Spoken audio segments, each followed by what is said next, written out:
El aire de la finca vibraba con una energía dual, una mezcla de la algarabía familiar y el solemne silencio de la tierra que la acogía. Era el último domingo de agosto, y como cada año, la familia Velasco se reunía en la finca de los Susurros para celebrar el final de la vendimia. El aroma a sarmientos quemándose en la barbacoa se entrelazaba con el perfume dulzón de las uvas maduras y la fragancia polvorienta de la tierra seca. Risas de niños persiguiendo a un perro lanudo, acordes de una guitarra española tocada con más entusiasmo que pericia y el tintineo constante de copas de vino componían la banda sonora de la tarde. Elara se sentía como una espectadora en su propia vida. Amaba a su familia, su ruidosa y expansiva tribu, pero hoy una extraña melancolía se había adherido a su piel como el calor del atardecer. Observaba a sus primas hablar de hipotecas y listas de bodas, a sus tíos debatir sobre la calidad de la cosecha de ese año y sentía un abismo entre su mundo interior y la escena que la rodeaba. Necesitaba un respiro, un instante de quietud para escuchar sus propios pensamientos por encima del bullicio. Con una sonrisa discreta como excusa, se deslizó fuera del patio principal, dejando atrás el epicentro de la celebración. Sus sandalias de cuero apenas hacían ruido sobre el sendero de grava que serpenteaba entre los viñedos. El sol, bajo y anaranjado, teñía el paisaje de una luz dorada y nostálgica, alargando las sombras de las vides hasta que parecían dedos acariciando la tierra. Elara respiró hondo, llenando sus pulmones con el aire limpio y cálido del campo. Era un aroma que conocía desde la infancia, una mezcla de romero silvestre, tierra húmeda y la promesa latente del vino. Su paseo no tenía un destino fijo, pero sus pies, movidos por una memoria casi inconsciente, la llevaron hacia la parte más alta de la finca. Allí, apartado de todo, bajo la copa generosa de un olivo centenario, había un viejo banco de piedra. Era su refugio secreto, el lugar al que escapaba de niña para leer novelas de aventuras y soñar con mundos lejanos. Desde ese punto se dominaba todo el valle, una postal perfecta de hileras verdes y ocres que se perdían en el horizonte. Cuando se acercó, sorteando las raíces nudosas del olivo que emergían de la tierra como venas, se dio cuenta de que no estaba sola. Una figura masculina estaba de espaldas a ella, apoyada en el tronco del árbol, contemplando el mismo paisaje que ella anhelaba. Sostenía una copa de vino tinto en la mano, moviéndola con un gesto lento y circular, observando cómo el líquido se adhería a las paredes de cristal. El sol poniente recortaba su silueta, destacando la línea de sus hombres bajo una sencilla camisa de lino blanco y unos vaqueros gastados. El corazón de Elara dio un vuelco sordo y reconocible. No necesitaba ver su rostro para saber quién era. Había algo en su postura, una calma contenida, una presencia sólida y tranquila que siempre lo había distinguido. Como si sintiera su mirada, él se giró lentamente. Sus ojos, de un color avellana que parecía absorber la luz dorada del atardecer, se encontraron con los de ella. Una media sonrisa, cargada de una familiaridad que el tiempo no había logrado borrar, se dibujó en sus labios. Mateo, susurró Elara, el nombre sintiéndose extraño y a la vez perfectamente natural en su boca. Elara, respondió él, su voz un barítono suave que pareció vibrar en el aire quieto. Sabía que si esperaba lo suficiente, acabarías viniendo a tu escondite. Elara sintió un rubor subir por su cuello. ¿Tan predecible soy?, preguntó, acercándose hasta detenerse a unos pasos del banco. Solo para quien ha pasado suficiente tiempo observándote, replicó él, y en su tono no había arrogancia, sino una simple declaración de hechos. Levantó la copa en un gesto de saludo, huyendo del caos como siempre.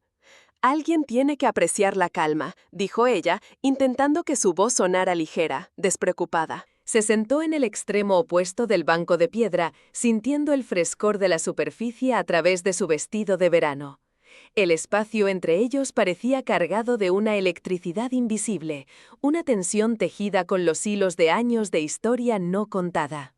Mateo no era su primo, ni un pariente lejano. Era el mejor amigo de su hermano mayor, una presencia constante durante los veranos de su adolescencia. Era el chico silencioso y observador que siempre parecía estar en la periferia de su mundo, pero cuya mirada sentía a menudo sobre ella. Era el protagonista de innumerables fantasías secretas, el dueño de una sonrisa que la desarmaba y la irritaba a partes iguales. Hacía años que no lo veía, desde que él se había marchado a trabajar como arquitecto a otra ciudad, y encontrarlo allí, en su lugar más sagrado, se sentía como una intrusión y un regalo al mismo tiempo. «Parece que tú también eres un fugitivo», observó el ara, señalando su copa con la barbilla. Él asintió, dando un sorbo al vino. «Mi padre y tu tío han empezado a debatir sobre política. Es mi señal para buscar terrenos más elevados». Ambos rieron suavemente, y el sonido se mezcló con el canto de las cigarras que comenzaban su sinfonía vespertina. El silencio que siguió no fue incómodo, sino expectante. Estaba lleno de las cosas que no se decían, de las preguntas que flotaban en el aire. Mateo había cambiado. El chico larguirucho que recordaba se había convertido en un hombre. Su rostro conservaba los mismos rasgos definidos, pero ahora había una seguridad en su mirada, unas finas líneas de expresión alrededor de sus ojos que hablaban de sonrisas y preocupaciones adultas. Una sombra de barba de 2 días cubría su mandíbula, dándole un aire más rudo y atractivo. «Tu hermano me dijo que estabas en Londres», dijo Mateo, rompiendo el silencio. Su mirada recorrió el valle, pero el ara sabía que su atención estaba puesta en ella. «Volví hace un par de meses», explicó ella. «La ciudad es increíble, pero echaba de menos esto». Su gesto abarcó el cielo, los viñedos, la sensación de pertenencia. El espacio, el silencio. «Te entiendo», dijo él. Se giró ligeramente en el banco para mirarla de frente. A veces, el ruido de la vida se vuelve tan fuerte que dejas de escucharte a ti misma. Sus palabras resonaron profundamente en el ara. Era exactamente como se sentía. Lo miró y por primera vez en la tarde sintió que alguien la veía de verdad. No a la hija, la sobrina o la prima, sino a ella. «¿Te gusta la arquitectura?», preguntó ella, genuinamente curiosa. «Siempre estabas dibujando en tus cuadernos». Recordaba haberlo espiado de niña, fascinada por cómo creaba edificios y puentes con solo un lápiz. Una sonrisa genuina iluminó el rostro de Mateo. «Me hace feliz. Es como resolver un puzzle gigante, encontrar el equilibrio entre la belleza y la función, entre la luz y la sombra». Hizo una pausa, y su mirada se volvió más intensa. «Es un poco como la vida, supongo, intentar que todas las piezas encajen». Se quedaron en silencio de nuevo, pero esta vez era diferente. La tensión inicial se había disipado, reemplazada por una conexión incipiente, un reconocimiento mutuo. Mateo se inclinó y cogió una segunda copa y una botella de vino que había dejado enfriándose junto a la pata del banco. Sin decir palabra le sirvió un poco de aquel tinto profundo, casi púrpura. «Reserva de la familia», dijo a modo de explicación, «solo para ocasiones especiales». «¿Y esta es una ocasión especial?», preguntó el ara, aceptando la copa. Sus dedos rozaron los de él durante una fracción de segundo, un contacto fugaz que envió una onda de calor por todo su brazo. Los ojos de Mateo se clavaron en los suyos y el mundo pareció detenerse. Reencontrarse con alguien en su lugar favorito después de tanto tiempo, dijo en voz baja. «Yo diría que sí». El ara sintió que su respiración se quedaba atrapada en su pecho. Tomó un sorbo de vino para disimular su nerviosismo. El líquido era terciopelado y complejo, con notas de frutos negros, cuero y un toque de especias. Era un vino adulto, serio, como el hombre que se lo había ofrecido. «Siempre me pregunté por qué te gustaba tanto este sitio», dijo Mateo, su voz sacándola de su ensoñación. «Es tranquilo», respondió ella, encogiéndose de hombros. «Y tiene la mejor vista». «No, es más que eso», insistió él, con una suavidad persuasiva. «Cuando eras pequeña, te vi una vez aquí. Llovía a cántaros y todo el mundo estaba dentro, junto a la chimenea. Pero tú estabas aquí, bajo el olivo, con un paraguas de colores. No parecías triste ni sola». El ara se quedó sin palabras. Recordaba perfectamente ese día. Tenía unos 10 años y se sentía sofocada por el ruido de la casa. La lluvia la había llamado y se había sentido como la protagonista de una película, viviendo un momento secreto y dramático que nadie más entendía. Que él la hubiera visto, que lo recordara con tanto detalle, la descolocó por completo. «No sabía que nadie me había visto», admitió en un susurro. «Yo siempre te veía, el ara». confesó Mateo, y la simpleza de su afirmación la golpeó con la fuerza de una revelación.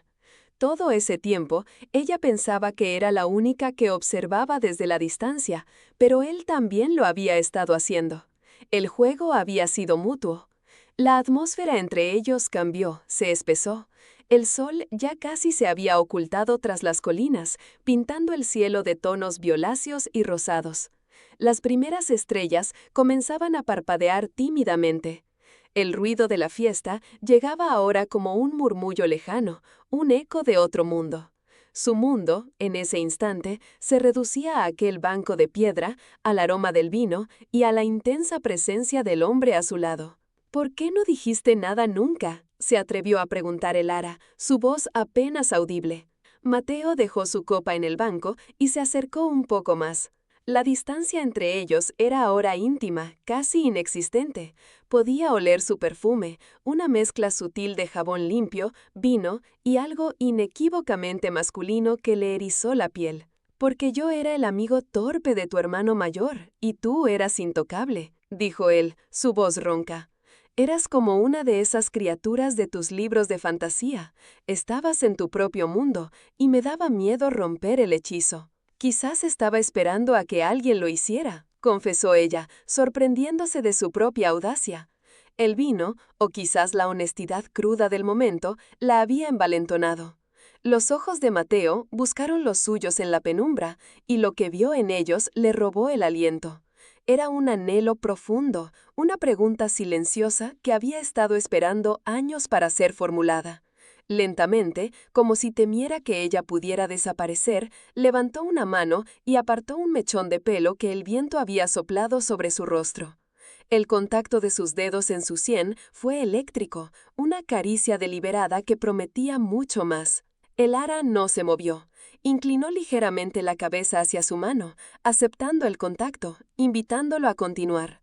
Su corazón latía con una fuerza desbocada contra sus costillas, un tambor que marcaba el ritmo de un momento inevitable.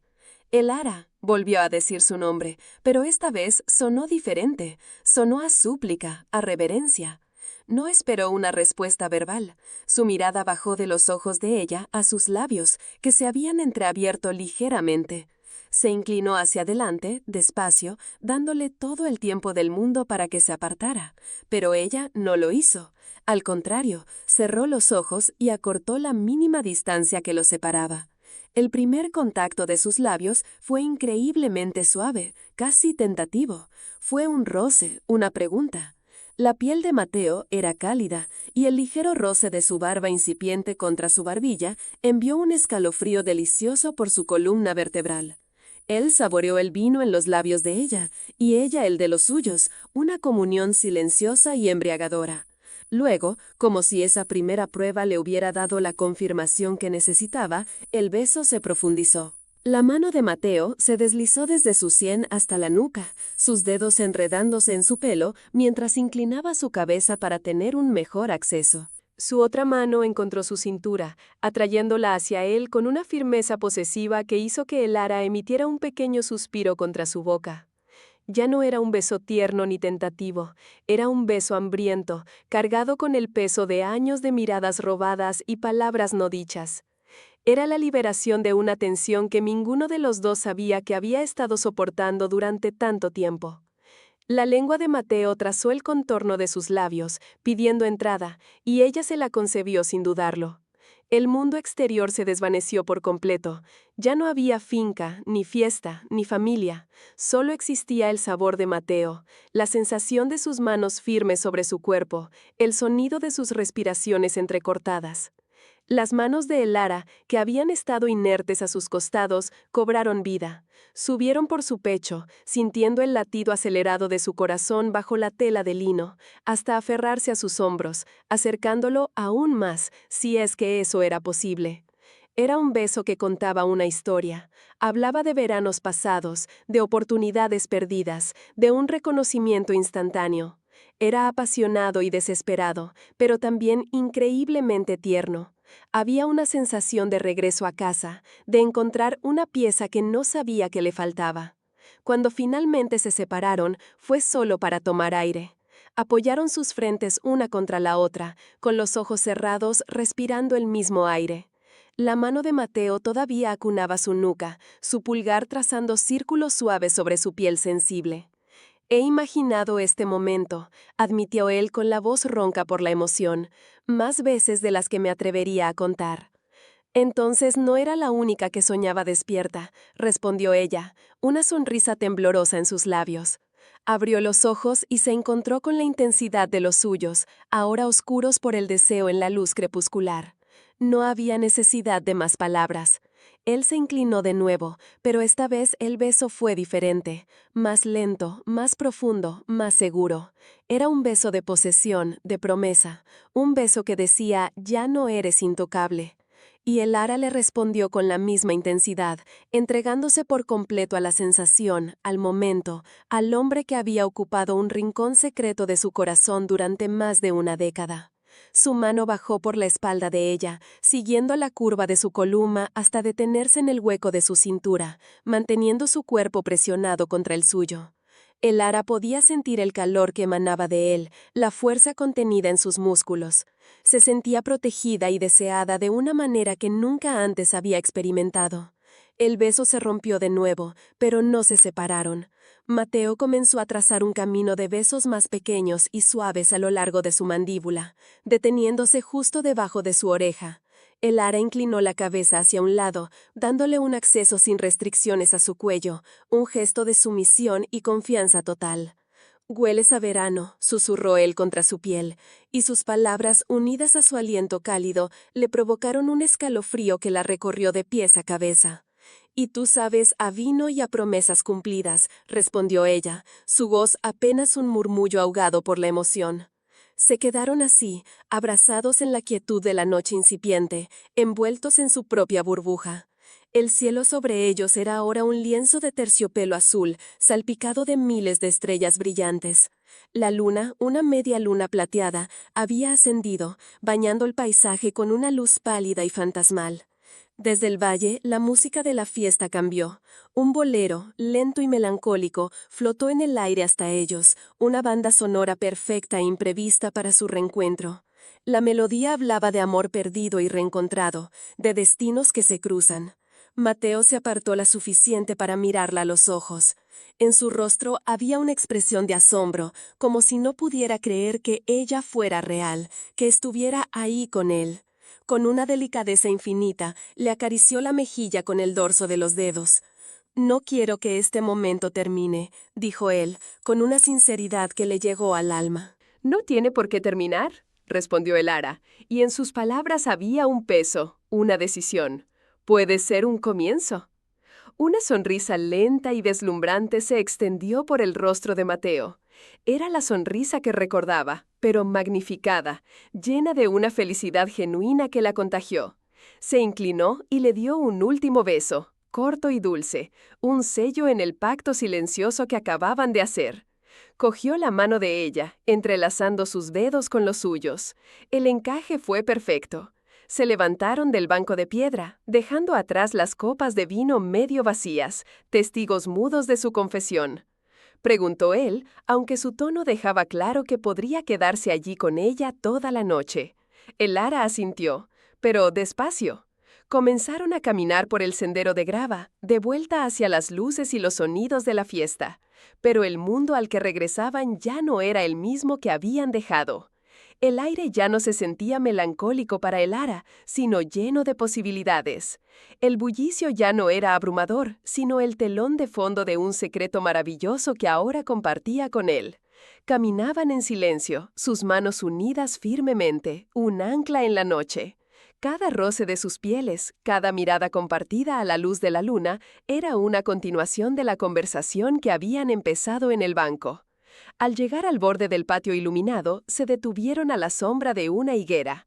Mateo se volvió hacia ella y, sin decir nada, la atrajo para un último abrazo, enterrando su rostro en su pelo. El ara se aferró a él, respirando su aroma, grabando en su memoria la sensación de su cuerpo contra el suyo. «Mañana», dijo él en voz baja junto a su oído, «desayunanos juntos, solo tú y yo. No era una pregunta, era una afirmación, el primer paso de ese nuevo comienzo. Me encantaría, susurró ella. Se separaron a regañadientes y con una última sonrisa cargada de promesas, se reincorporaron a la fiesta.